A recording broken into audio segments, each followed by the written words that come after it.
Bill Johnson, ce pasteur, on en parle souvent, le réveil de guérison dans son église à la ville aux États-Unis, Wheaton, je crois, Bethel.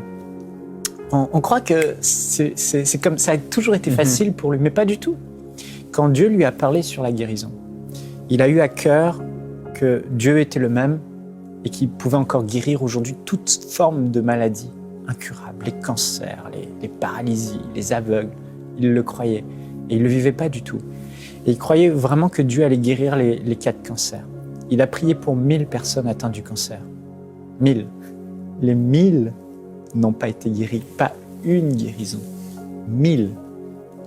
Imaginez-vous 1000 personnes pour qui il a prié. Il y a de quoi se dire, mais Dieu n'est pas avec moi. Mais à ce moment-là, quand tu regardes au naturel et tu te dis, j'ai pas de résultat, Dieu n'est pas avec moi, les gens abandonnent.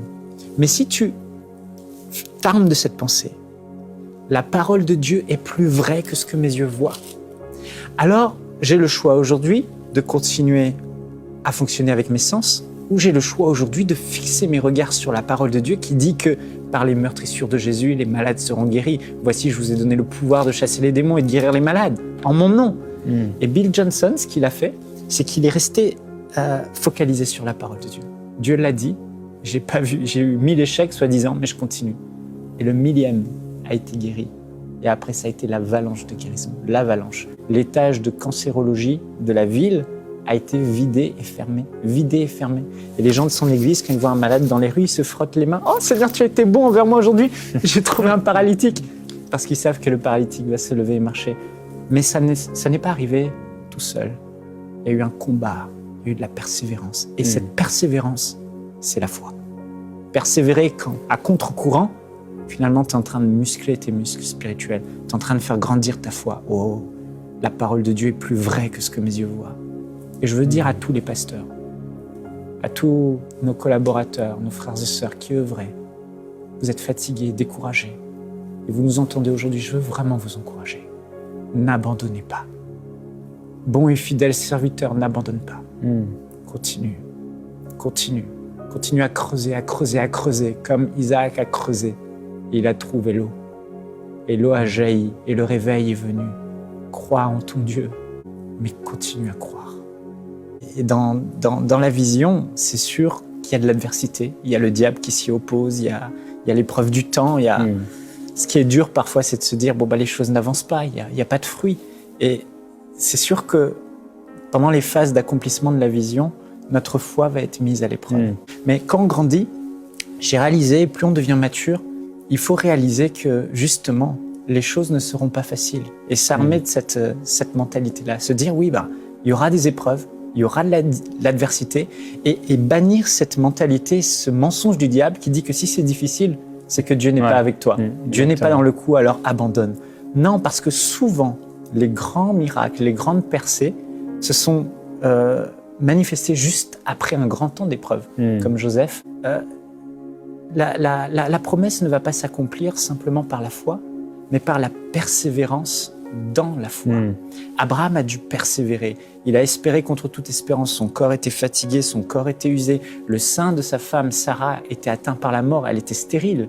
Mais Abraham a persévéré malgré tout. Il a cru en Dieu parce qu'il savait que celui qui a fait la promesse est fidèle pour l'accomplir, pour l'amener à la réalisation.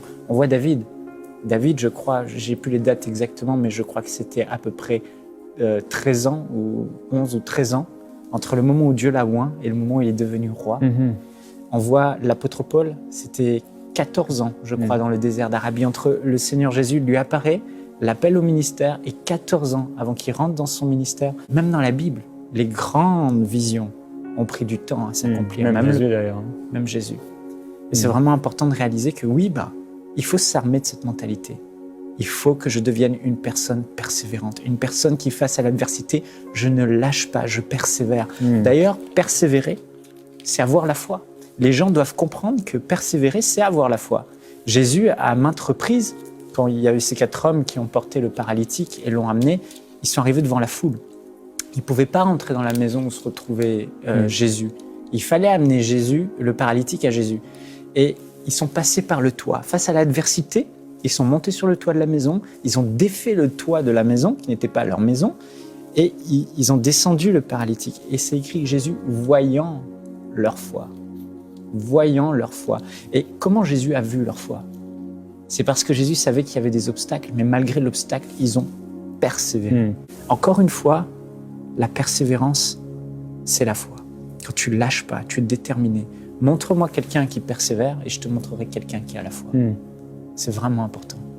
C'est important dans cette épreuve de la foi de toujours se souvenir de ce que Dieu vous a dit. Toujours vous dire, mais oui, Dieu m'a parlé. Oh oui, je m'accroche aux promesses de Dieu. Dieu a dit, comme Abraham. Et si Dieu l'a dit, il a aussi la puissance de l'accomplir. Et plus on va persévérer dans la foi, plus on va manifester une foi qui est forte, persévérante, plus on va amener et permettre au surnaturel de Dieu d'intervenir et de débloquer les situations. Et je veux vous encourager, oui, c'est peut-être difficile, il y a peut-être de l'adversité, mais surtout n'acceptez pas ces mensonges du diable, en disant « Dieu n'est pas avec vous ». Dieu est avec vous. Si Dieu est avec vous, qui pourra être contre vous? N'oubliez pas qu'un jour pour Dieu est comme 1000 ans pour nous. La notion de temps pour Dieu n'est pas la même. Ce qui est important, c'est de garder sa foi en lui et de persévérer.